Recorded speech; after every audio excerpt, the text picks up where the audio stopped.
Piccadilly Cafeteria, 2222 South Clearview Parkway in Metairie.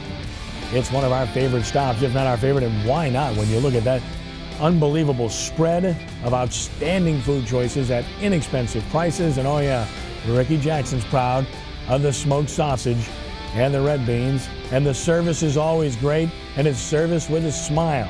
And we're here with a smile for a special edition of sportsNOLAtv following the BCS National Championship game. Ken Trahan with you, and a pleasant good evening. Glad you could join us, as always, on WHNO Channel 20. Well, the BCS National Championship game brought the eyes of the world upon New Orleans on Monday night. Everyone looking for a great game. Nick Saban certainly was prepared for his team to play a great game. Les Miles, maybe not, although he thought so. Biggest flag I've ever seen. Ready to go. LSU opening possession. Kenny Hilliard 3 yards to the 19. Get used to that. It's about as good as it would get. And they run the lead option. Well, what are you going to do here? Not much happening. Jordan Jefferson for 2 yards. Slips. No separation between quarterback and running back there. Poor discipline. And they run to the short shot. And Upshaw had a big game for Alabama. So it went nowhere. Jefferson barking when it's over with. And then Marquise Mays off of the Brad Wayne punt. You can tell he pulls a hamstring here. In the course of the run, he would not return to the game, but he sets up Alabama at the 26 in a lot of pain. And here's Jeremy Shelley. Remember him? He would be good on this night from 23 yards out, and Alabama has a 3-0 lead. First quarter tied in control. Second quarter action tied once again, stopped by the LSU defense, and they go to some trickery here. Chris Underwood on the fake. Matthew gets a hand on him, can't bring him down. Tackle right on the mark by Barkevius Mingo. Did he get there? My, oh my. Does it get any closer than that? Tip of the football. Replay confirms it. LSU defense still gets a stop. Shelley comes on, this time from 34 yards out, and guess what? Blocked. Great job by Brockers to get a hand up and slap this thing down. Kick came out a little bit low, and LSU maintains its 3-0 lead. You were thinking this might be like the first one. Look at Trent Richardson encouraging Shelley, who's watching the replay. No less. He'll get another shot here from 34 yards. This time it's right down the middle, and Alabama's up 6-0. The LSU offense, well, that's about what you would see all night long. Jefferson a little bit low of a snap, but he's got to handle that. He struggled all night. He looked lost and clearly had no effect on this game whatsoever in positive fashion for LSU. He simply played poorly, as did the whole LSU team. Jeremy Shelley from 41 yards out. Alabama up 9-0 at the half. They're excited about it. 225 yards for Bama at halftime, just 43 for LSU. McCarron, 18 of 25, 156 yards. Richardson, 11 carries and 52 yards. Second half begins, third quarter, more of the same. McCarron off the play fake, beautiful throw to Darius Hanks. They went at the Honey Badger all night long. First down for Alabama. Drive alive, throw the hitch outside. Great blocking on the outside. Kenny Bell, 26 yards to the LSU 23. Eric Reed gets him out of bounds. And again, the blocks on the outside. Look at the block on Matthew. Their wide receivers did a great job blocking for each other. And now Jefferson under tremendous pressure, sacked by Upshaw. You might want to block him instead of letting him come clean. I'm just saying, just a little bit of an idea there. And then Jefferson moving forward, a terrible decision. C.J. Mosley on the interception says, thank you very much. That's kind of a kill shot there to the LSU 27-yard line. Mosley injured on the play, unfortunately, for Bama. Tackled by Jefferson, no less. Jaron Lee looking on. He never got a chance. Jefferson stayed in the game, much to his chagrin and the chagrin of many fans, as he's sacked here by Nick Gentry. Doesn't matter who's quarterbacking there. You got no chance when you have a jailbreak such as that. Fourth quarter action, more of the same. Kenny Hilliard, well, LSU's going to keep running the ball. Somebody please explain that to me in this situation. He gets 2 yards. And then how about this call on 3rd and 4? Let's run the fullback, J.C. Copeland. Seriously? Oh, my goodness. And LSU unable to do anything with it. Here's a positive play. This is what Jefferson does best. One read, not there, take off. There you go. He's got 18 yards to the Alabama 32 and a first down. But even though LSU had crossed into Bama territory for the first time, it would not last long. Jefferson sacked by Dante Hightower here. Fumble forced by Hightower. Nick Gentry recovers at midfield. And the Alabama defense was tremendous, as advertised, all night long. Nick Saban certainly enjoyed it. That familiar clap that we've seen for many, many years now. And look at this. Trent Richardson getting some encouragement, and it would pay off. Starts inside, bounces it outside. They block Montgomery on the edge, and he's off to the races. 34 yards for a touchdown. There's your kill shot. Alabama in total control of this game. If there was ever any doubt, it was erased right there. Mark Ingram making himself real pleasant with Saints fans there. Nick Saban hugging his quarterback, and Jordan Jefferson and company with the honey badger walking off. Saban gets the bath of Gatorade, and he takes a little dance, holds up the crystal. They've earned it. They've won it. 21-0, Alabama over LSU. 14th national championship for the Crimson Tide. A.J. McCarron was outstanding with 234 yards passing. He's the MVP on offense. LSU had 92 total yards and 5 first downs? Wow. You talk about a dominating performance. That was it. Alabama got their second chance, and they took total advantage of the situation. When we return in just a moment, we'll be joined by our panelists, Torrance Small and Brian Alley Walsh, plus a special guest to break down the BCS National Championship game as sportsNOLAtv continues from Piccadilly Cafeteria, 2222 South Clearview Parkway in Metairie.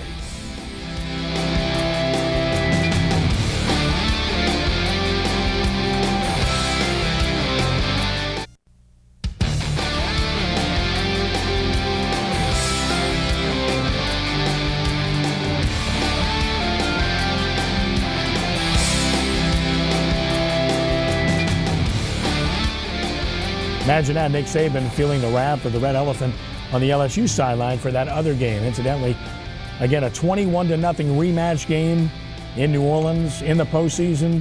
Paul Dietzel can relate to that against Ole Miss the year of the Halloween night run by Billy Cannon. Might want to try to avoid those in the future, but you can't avoid a national championship game rematch unless the rules change, which you never know. That could change in due time with people talking about all of the BCS rules moving forward. No doubt the two best teams in the country played for the national championship, and no doubt the better team won on Monday night. Ken Trahan, sportsNOLAtv, Piccadilly Cafeteria, 2222 South Clearview Parkway in Metairie. To break it down, as always, our good and great friend, former New Orleans Saints wide receiver, Torrance Small. Torrance. How we doing today, Ken? And hello to everyone out there. I know you normally I give you a nice remark, but unlike LSU, I have nothing today. And he is wearing red, I might add. Nicely done, Torrance. To the victors go the spoils. Brian Alley Walsh of sportsNOLA.com, is always a pleasure. Always a pleasure, Kenny. And yeah, it's kind of a sad and disappointing note on what happened last night in the national championship game. You know, I think you could project that Alabama certainly had a chance to win the game, but who could have seen this coming? I know I didn't. Well, I think you're pretty much not alone in that regard. And our special guest panelist this evening, a good and great friend that works with us on our original on WGSO 990 AM, and doing an outstanding job on prep. Of course, he's done work for WBOK, for Cox Sports Television, previously in television in this market at WDSU, and a good and great friend and a true journalist, Ro Brown. Ro, it's good to have you with us. Thank you. Good to be here. That's quite an introduction. My goodness. Sit me in front of you, in between these two, man. I don't know. I don't know if I can handle this, you know?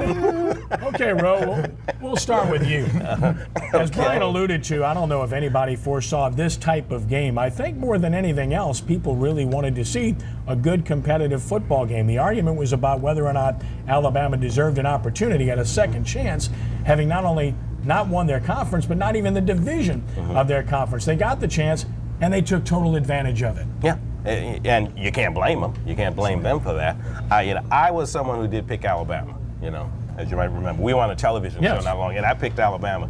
And I based it mainly on, you know, kind of that history, that 1959-60 history, when two teams are pretty close like that, and they play for a second time. The team that loses the first one quite often wins that one, you know.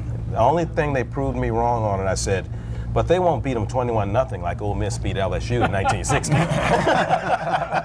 They sure did. Little did I know that they would beat them 21-0. But yeah, it was just you know, I mean, Nick Saban had these kids prepared. LSU obviously was not as prepared. You know, Nick Saban made some changes. I was not big on A.J. McCarron before last night, and that's what I thought was one of Alabama's weaknesses, quite frankly. They came out throwing on first down.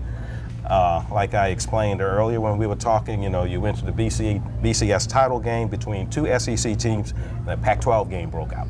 There you go. How about that? Throwing the ball all over the place. Remarkable. Torrance, the other thing about this game that was so obvious, Alabama was a team on a mission, but they won up front on both sides of the ball. They dominated the line of scrimmage. Well, again, if we go back to what was said, they were ready. They were prepared. They had a chip on their shoulder. They came in with an attitude. The fans came in with an attitude. We was talking about earlier. The fans came in with the personality of Nick Saban. Nobody came in laughing, joking, jumping around. They were ready. They were prepared, and they outplayed this team in every phase. And you know what? Outplayed them in every phase. T, you're right. And one thing about it was that after the first game, when LSU beat Alabama 9-6. Amazingly, if you listen to the Alabama players, they thought the wrong team won. Yes. I mean, they really felt that way. Yes. They felt that they were better all along. Yes. They really did. Definitely. Brian, as you look at this game, I think more than anything else what shocked me was how the game took on the persona of the other side. Everybody perceives Nick Saban to be deadly serious, no nonsense, and his team to take on that personality, and LSU to be laissez-faire, relaxed, loose, and thus they would not be affected by the big stage. If you look at this game, it really took on the opposite persona. LSU looked like the very tight team, the team that couldn't get out of its own way and was scared to do anything. And Alabama was laissez-faire, letting it all hang out. Yeah, I agree with you. In fact, I think it was the third offensive play of the game, a low snap to center. Jefferson was in shotgun formation and fumbled a snap. The ball, he should have had the ball. He should have caught the ball and continued to play. And Jordan blamed somebody else. He blamed the center or something like that. And you know what? From the get-go, LSU did not match Alabama's intensity. From almost the very opening whistle, Kenny, they didn't match their intensity. Well, and I was shocked by that. Let's get this straight. Yeah. We like Jordan Jefferson, always have. Yes. He's a really fine young man. He did a great job at Destrehan. And his career at LSU, he did a nice job, but he is what he is. He was never going to be an outstanding quarterback. Yes. He's a limited guy in terms of what he can do physically and in terms of what he can do in terms of progressions. I mean, it's obvious. Everyone knows it. And they stayed with him because they didn't have a better option. Yeah. You got to recruit better, and they didn't have it. So let's preface everything that way. But Ro, I thought he did not show any leadership skills in this game whatsoever. Brian's right. He was pointing at Spencer Ware when he flipped the ball and it wasn't there. He's pointing at his center when the snap was right in his hands from on the snap under center, and then the other one that was, I mean, let's face it, right around his waist. You got to catch that ball. It's not the fault of other people. As a leader, you need to step up, pat people on the back, and encourage them and inspire them. It's just not really part of his personality, is it? You can't lead that way. You can't lead by pointing out other people. Exactly. You can't do that, and that's what obviously Jordan did in last night's game.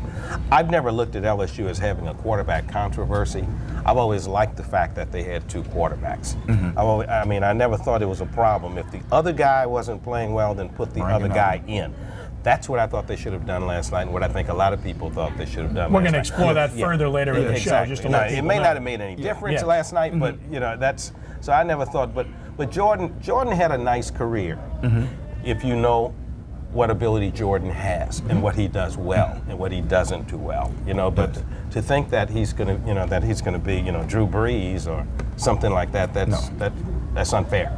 But let's look at you talked about the guys being loose. We talked about why they were so loose, why Alabama was so loose, why LSU was so tight. The reason why, preparation. You can play fast when you're prepared. You know where you're supposed to be. You know what you're supposed to do, and that's the way those guys came out and played today. Those guys played. They were prepared. They knew every little thing. And LSU, you said they looked slow. They looked dry because they didn't know what to do. You bring up a good point because we talked about this in yesterday's show. In fact, one of the questioners asked about the long layoff. Would these teams suffer from this long layoff? And my response was I didn't think so at all. I thought both coaches know how to prepare teams, and I thought for sure that both teams would be well prepared. Well, the truth is, one team was prepared and one wasn't. Les Miles talked about big boy football. It was boys against men yesterday. And I know that's a cliche, but let's be honest here. Alabama dominated the trenches. They were men playing against boys. Phases. Yes, all phases of the game, they dominated. But Les Miles just went business as usual. That's what one of his terms he said. So you don't think he made any changes? He didn't make any changes. No adjustments. They thought they were going to come out and play the way they played all season against Alabama and Nick Saban. Yeah. We talked about the difference in these coaches, and we talked about the detail that Nick Saban puts into those players. And it showed clearly. And his team was well prepared. Let me tell you, a well prepared person can go out and play and show his full potential, and that's what Alabama did. You know, guys, I tell you what, I am absolutely shocked at what I saw last night from this very fact. Les Miles is an 80% successful coach. He's won 8 out of 10 games in his 7-year career at LSU, and yet he looked so out of place last night. He really did. It's one game. Yeah. Listen, this is a situation where the better team won, the team that was better prepared won, that was better coached on this night. On this night. And, on this night. And the team that played better won. They were simply a better football team in all phases. We're going to explore it even further, break it down. A hot seat segment later, we'll get into quarterbacks, but when we return in just a moment, we'll talk more about the Alabama victory over LSU. We'll also get into our segment where we check on fans, and we'll have so much more. So we're glad you've joined us. Piccadilly Cafeteria, 2222 South Clearview Parkway in Metairie. Get the dilly. The deal's great. A lot of food for a little, and it's all good. Trust us, we've already partaken. SportsNOLA TV continuing in just a moment on WHNO Channel 20.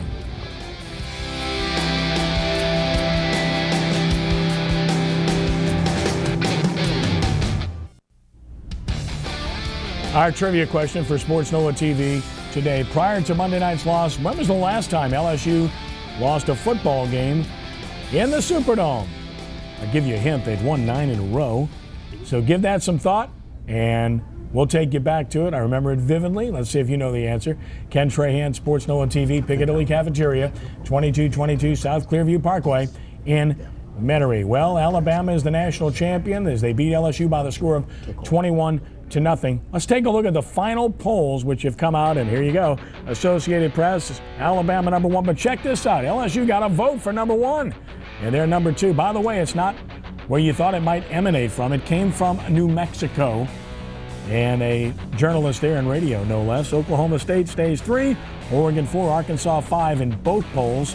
And then it differentiates the rest of the way. But LSU getting the respect they clearly deserve to be placed second. Bottom line is they were 13-0 and 1 win away from the greatest season in college football history. Regardless of what happened Monday night, Brian, we have to take account of and give credit to an amazing season by LSU to play the schedule they played and to do what they did. Absolutely, and we talked at nauseum the last couple of months as we were building up to this game.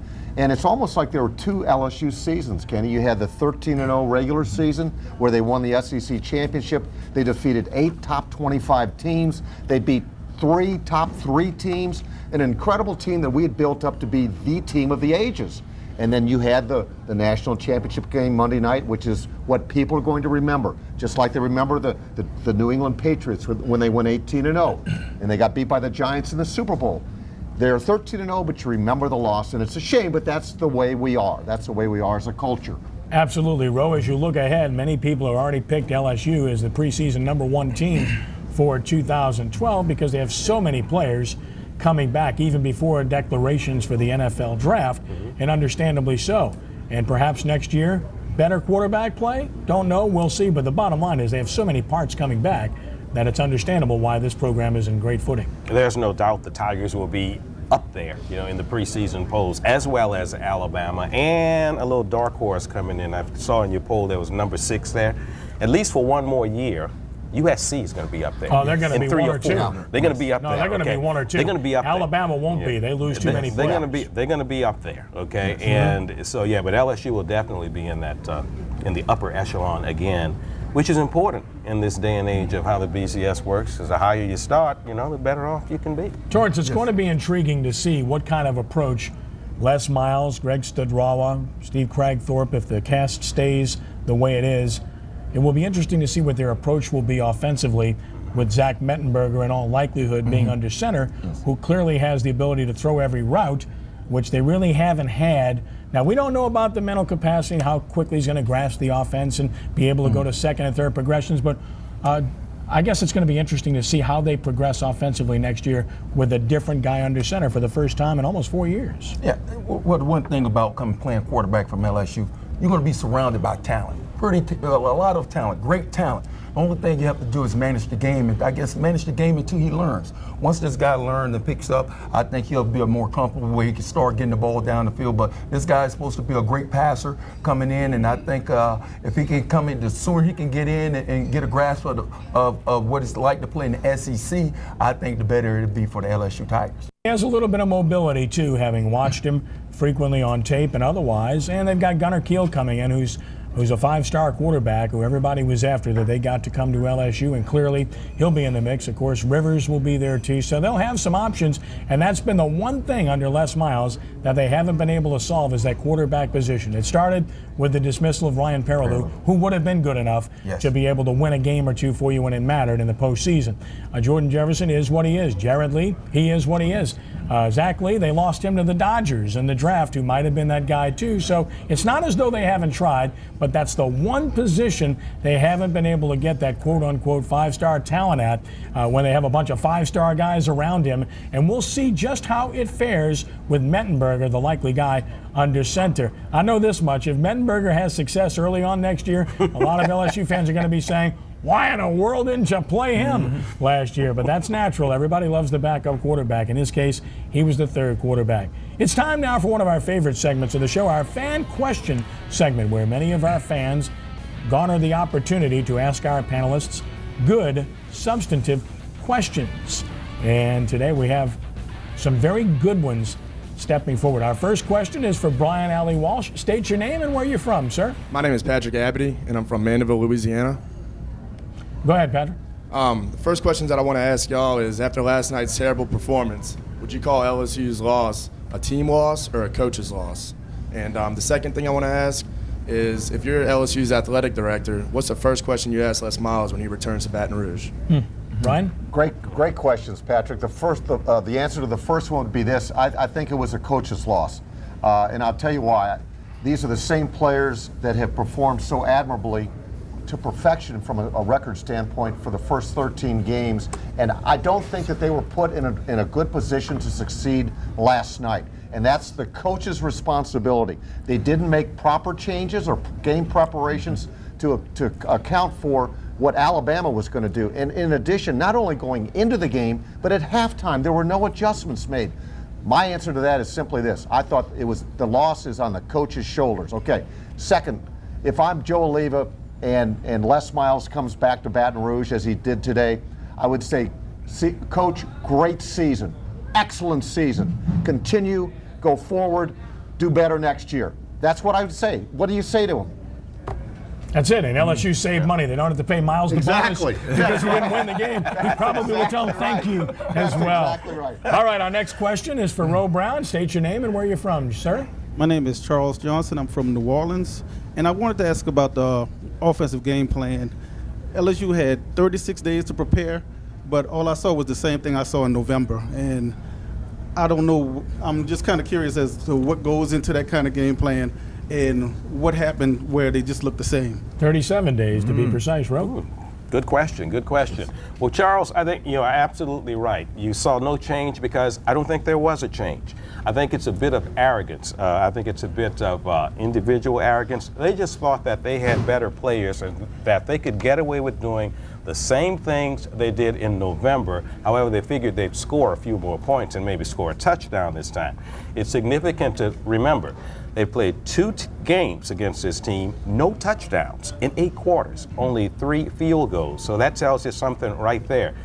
It's also kind of a SEC kind of thing. It's a macho kind of thing. That, you know, the SEC has been belittling some of these other places like the Pac-12 and the Big 12 because they're scoring 60 and 70 points and they don't play any defense and that they're only offensive leagues. Well, the SEC probably needs to get a little bit more offense into their game. They've got the people up front to do the job on offense and defense. If you get a few more speedy people and do some things like those other conferences are doing, it'll help you out. All right, next question. State your name and where you're from for Torrance Small. Okay, my name is Peter from Uptown New Orleans. This is pertaining to Alabama's defense. After last night's performance, would you say this is the best college defense ever? Yeah. Peter, you great point. To the answer to that, No. Do I think it's one of the great defensive performances? Yes. That I do. I don't think they're the best defense they ever put together in college, but they did have a great performance. To hold a team down 92 yards total offense and only 5 first downs, only crossed the 50 once. Hey, I think that is a great defensive performance, probably one of the best in college. If you probably look it up, but I do not think they're the best defense ever. These are great questions, and I think certainly they're one of the best defenses ever based upon what they did during the year with the numbers they put up, which were phenomenal. But the fact that they lost a game prevents me from saying they're the best defense ever. I'd say they're one of the best ever, but certainly worth consideration.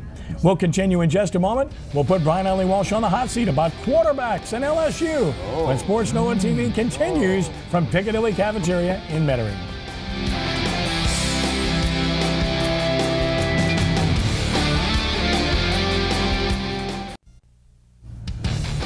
Our trivia question for sportsNOLA TV prior to Monday night's loss.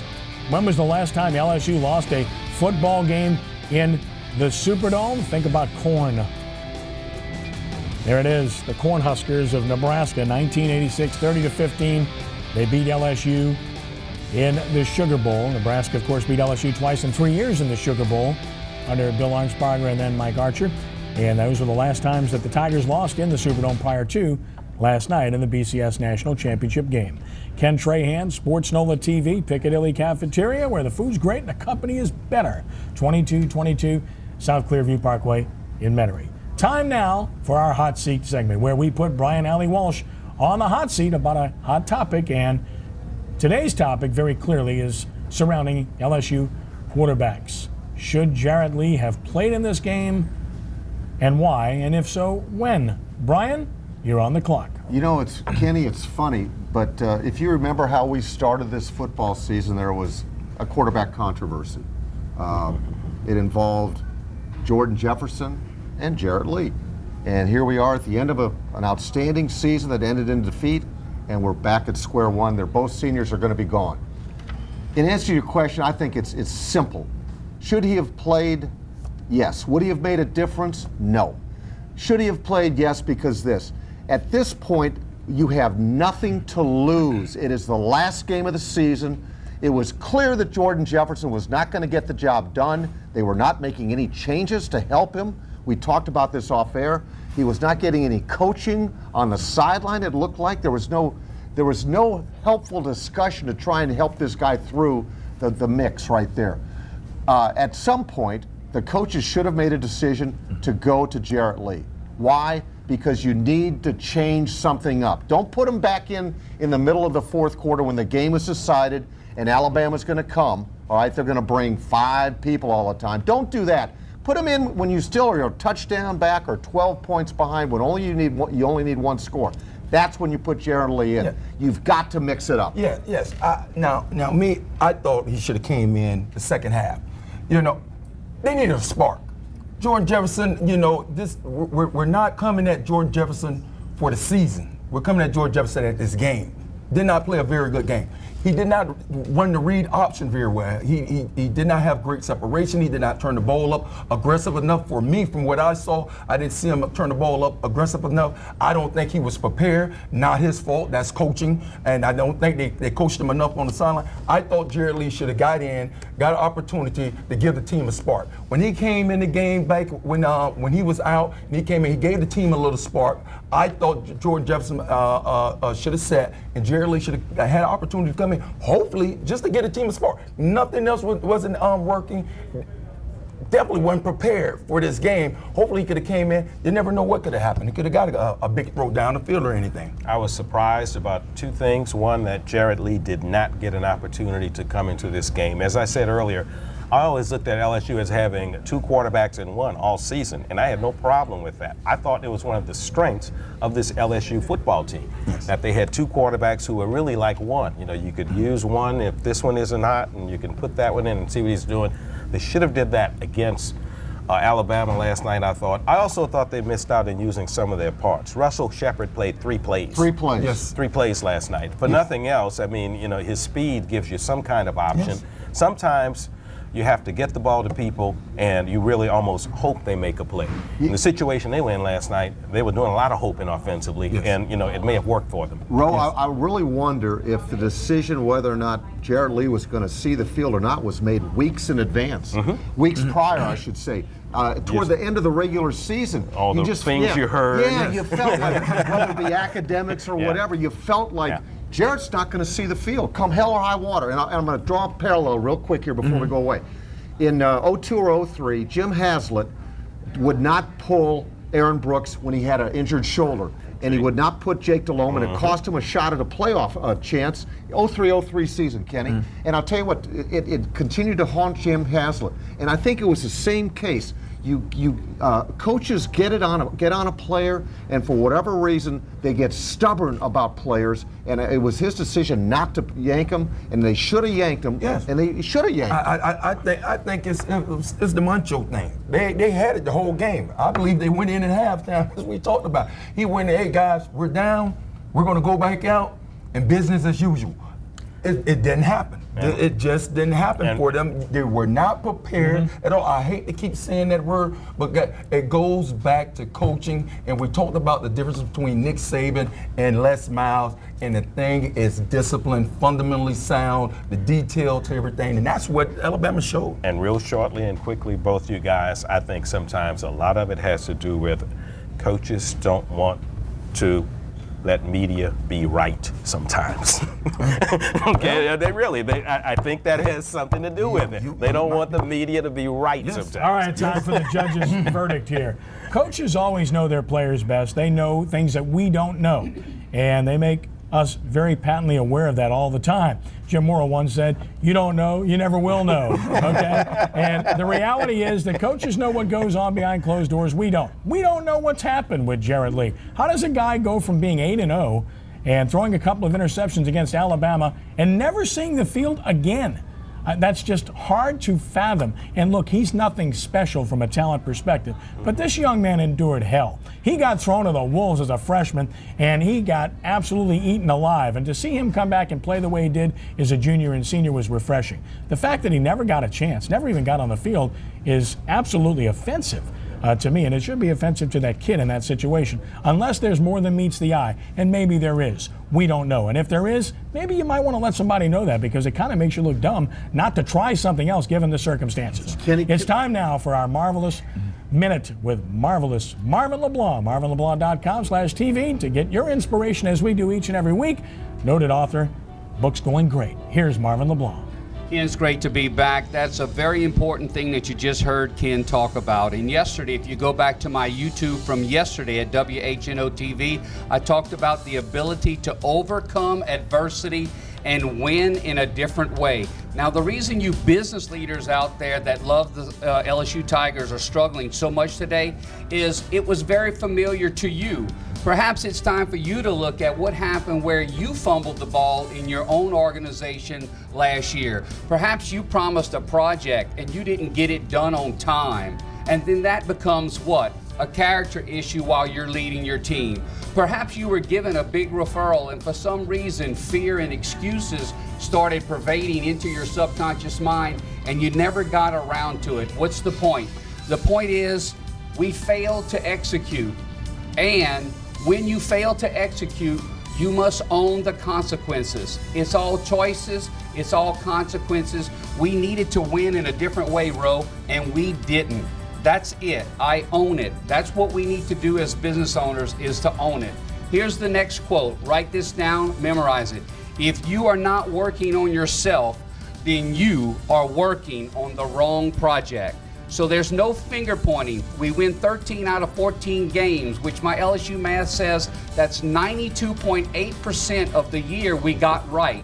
You can focus on what we didn't do right, or you can focus in on the 92.8%. If your group needs to be inspired, if you need private coaching, if your sales team needs to upgrade their skills, you need to go to marvinleblanc.com and get someone that's going to help you win 92.8% of the time. Go to marvinleblanc.com.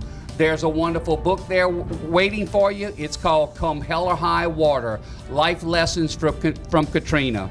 Back to you, Ken Trahan. Thank you so much, Marvin. When we return in just a moment, we'll take a look at the NFL playoff picture as sportsNOLA TV continues from Piccadilly Cafeteria in Metairie.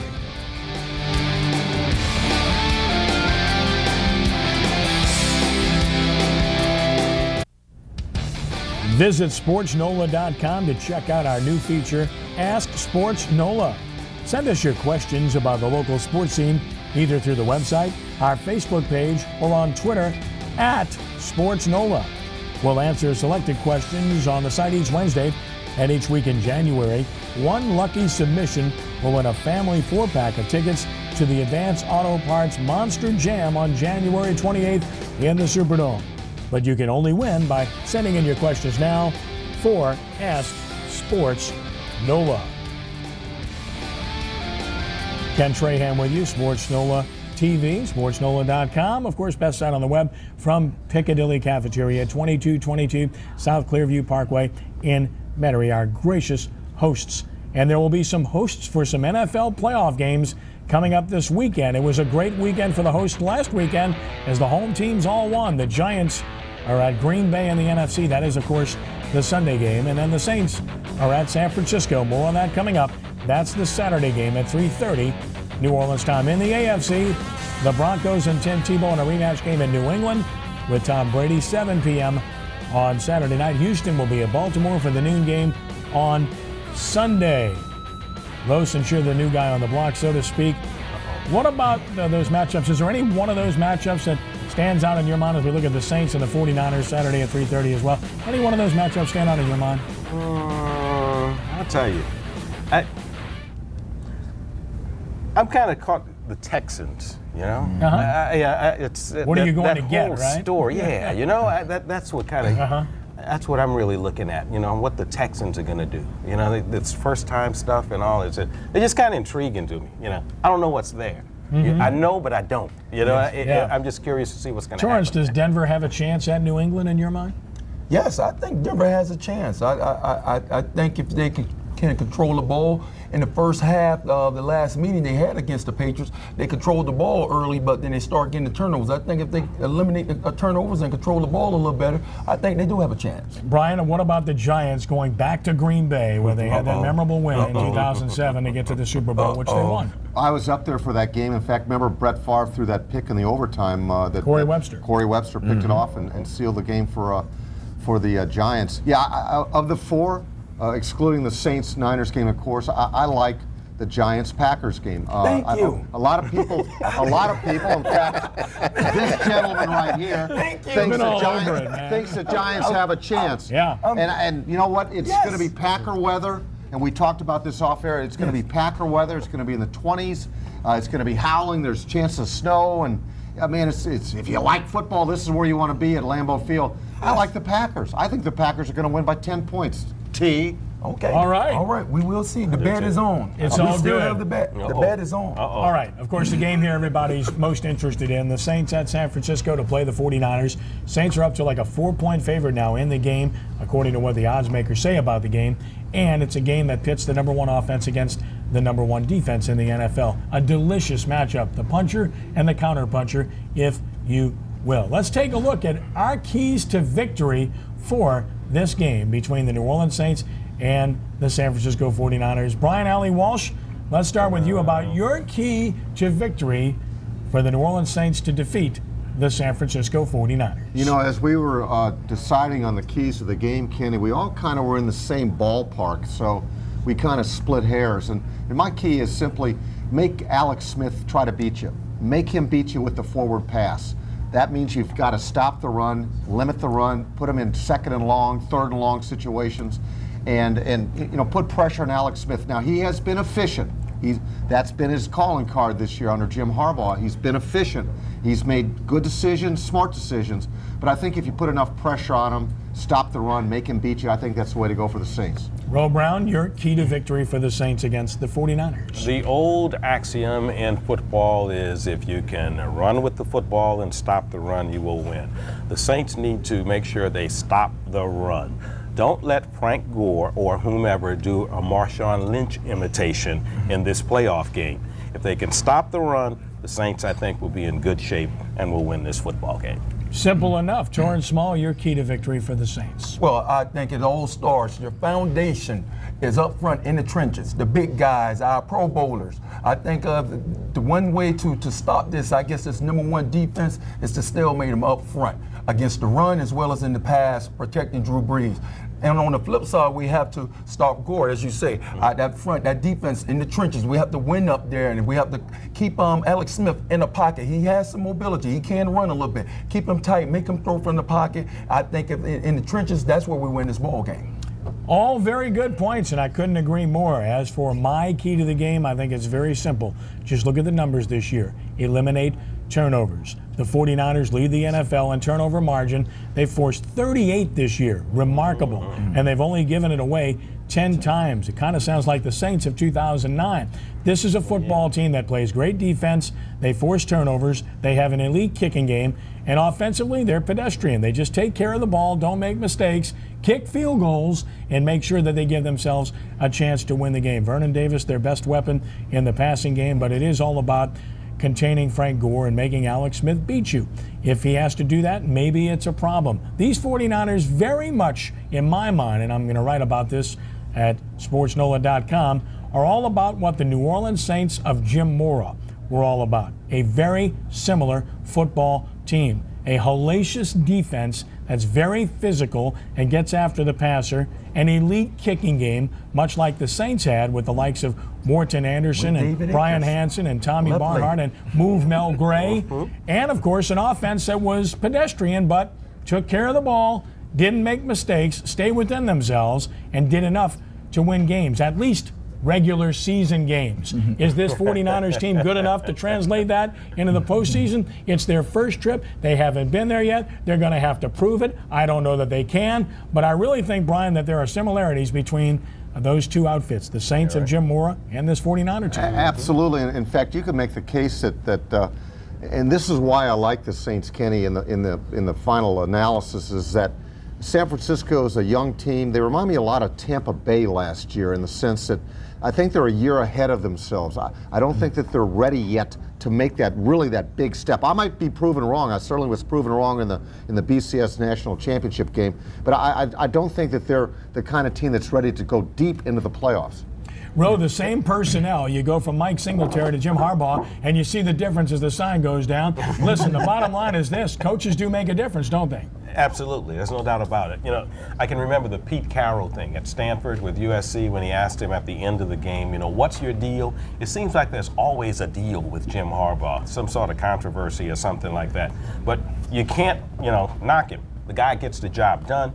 His defense has been outstanding. They've created a lot of turnovers, as you've said, and that's what makes a difference. It really does. Yes. And then, Torrance, the Saints' defense should be good enough to contain this offense if they can slow Gore down. Yes, I think we can. One thing about San Francisco, they're averaging 27 points at home.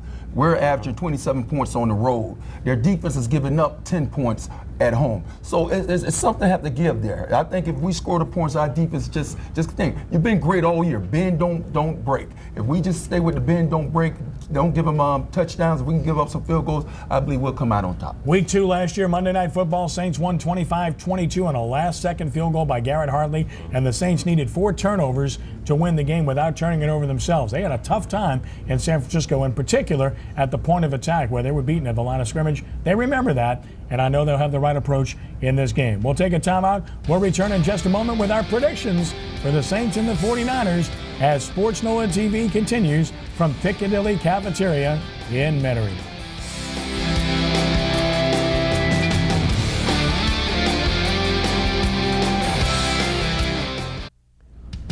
Our thanks to Piccadilly Cafeteria, 2222 South Clearview Parkway here in Metairie.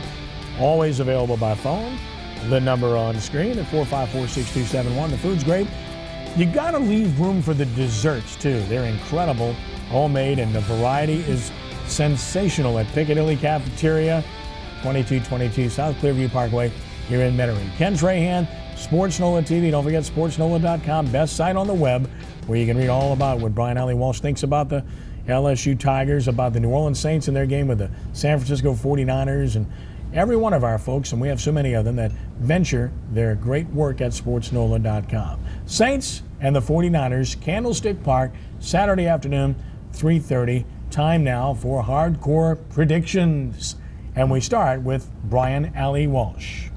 Kenny, I've given this great, deep, exhaustive research. It took all of about 10 seconds. That's more like 28-17. I just like the Saints. It's around their average out on the road. Again, as I alluded to earlier in the show, I just think the Niners are not ready to go deep, and I think they're going to be short-stopped here. I think it's too much Drew Brees and company, and defense is going to do just enough. Okay, well stated. Ro Brown, give us your prediction and why. Kenny, I've given this very little research,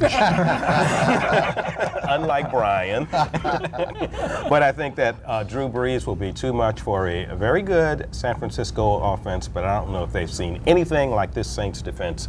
The Saints will run with the football enough, and as I said, they will stop the offensive, the 49ers running the football enough. Final score, Saints 31. Niners 17. Even more convincing victory for New Orleans, according to Ro Brown. Now it's time for Mr. Small. Torrance Small, your thoughts. The way I see this game, they tell me it's going to be nice weather out. So I predict that the Saints will stay on their average away from home, away from the dome, scoring 27 points. I look at San Francisco getting 13 points. Reason is offensive line. I said we have to win in the trenches. I think they took a hold of the game last time we played them out there in the trenches, but I think we win it. I think we reverse it this time, and we go on and get ready for the New York Giants. Very well stated. Okay. And as for myself, I believe that the Saints will win the game as well. Although I think it's going to be more difficult than these gentlemen are letting on. I've got the Saints winning 27-23, which is exactly what the margin is according to those that handicap these games. I believe that San Francisco is a legitimate team. I think they're very good. The turnovers don't lie. Their defense is superb. Their kicking game is elite. It's actually better than the Saints kicking game, which is elite. And that itself will play a factor. But I see the Saints defense getting enough stops to force Fred Akers field goals and the Saints scoring enough points. I like Drew Brees under any circumstances, and I think the Saints are mature enough to get that first playoff win on the road under Sean Payton. Let's not forget that. This is not an easy task. Right. It's a long trip. They're leaving a day early, facing a very good team on natural grass surface. Might be a high grass field. Stay tuned for that. Hope they don't leave the sprinklers on overnight. And I think the Saints will win the game in tough fashion and get back to Green Bay. Ro Brown, it's been a pleasure. Thanks for joining us, my friend. Thank you for having me. I've enjoyed it. All right. Good job, Ro. Good to see you Torrance, again. is always a pleasure. Oh, always good to be here. Kenny. And Brian Alley Walsh, thank Kenny, you, sir. thanks. Keep up the Yes. great work at sportsNOLA.com. Thank you, my friend. Can we get just a quick shot? This is for Upton. Okay, there you go. Yeah, he's wearing those colors probably here today, and understandably so. For Ro and for Brian, for Torrance, and our entire crew at sportsNOLA TV and WHNO, I'm Ken Trahan saying thanks for joining us. Be a good sport. God bless you one and all. Rounding third and heading home. So long.